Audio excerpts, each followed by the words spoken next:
আমি just excited খেলতে, proud লাগছে খেলা যে দেখছি কত ফ্যান যে আসছে সাপোর্ট করছে, টিম যে ভালো করছে। সো হোপফুলি আমরা একই জিনিস করতে পারি এগেন্স্ট সিঙ্গাপুর আর ভালো খেলা করতে পারি। যে টিমটা অনেক অনেক ফ্রন্টে স্ট্রং আছে, সব জায়গায় ব্যালেন্স আছে, খুব স্ট্রং আছে, সব জায়গাতেও ইমপ্রুভ করতে পারে। বাট আমার মিডফিল্ডটা খুব ভালো লাগছে লাস্ট খেলা দেখতে, হামজা, সোহেল ভাই, জামালের খুব ভালো খেলছে মিডফিল্ডে, সো এটা খুব ভালো স্ট্রেংথ। আর তারপরে চান্স তো অনেক বানাইছি, গোল আসবে, ডিফেন্স খুব ভালো করছে, কোনো চান্স দিই না ভুটানকে। সো মোটামুটি সবাই স্ট্রং আছে, বাট জাস্ট রেডি থাকতে হবে। সিঙ্গাপুর একটু কঠিন ম্যাচ হয়ে যায়, খুব ভালো ছিল, করে টিকিটের নাইস ছিল যে জামাল অ্যাসিস্ট করছে, ওইটা ছাড়া অনেক চান্স ছিল। সোহেল খুব সুন্দর গোল দিয়েছে, ফাহমিদুল তো অনেক ইয়াং, সে খুব ভালো পারফরমেন্স দিয়েছে। সো ইন দি এন্ড সব কিছু খুব অপটিমিস্টিক এই সিঙ্গাপুর ম্যাচের জন্য, এটা খুব ভালো প্রিপারেশন ছিল।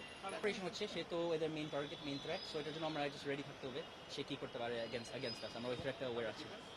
ডিফেন্সও আমরা প্ল্যান করছি, আমরা যেভাবে খেলি আমরা কীভাবে এদেরকে হার্ট করতে পারি, ওইগুলো সব মানে ট্যাকটিক্যালি আমরা দেখতেছি আর ভিডিও রিভিউ করছি আমরা কীভাবে এদেরকে হার্ট করতে পারি, স্কোর ভাই ওইগুলো পুরো বলতে পারবো না, বাট কোচ আমাকে অনেক ডিটেল দিচ্ছে আমার স্টাইলটা কীরকম, আমার রোলটা কী হবে, আর ওইগুলো জাস্ট আমার যে 3-4 দিন আছে প্রিপেয়ার করতে, ওইগুলো সব ঠিকভাবে ভাই হ্যান্ডিক্যামটা সামনে নেন, অ্যানালাইজ করছি যে আমি কীভাবে হেল্প করতে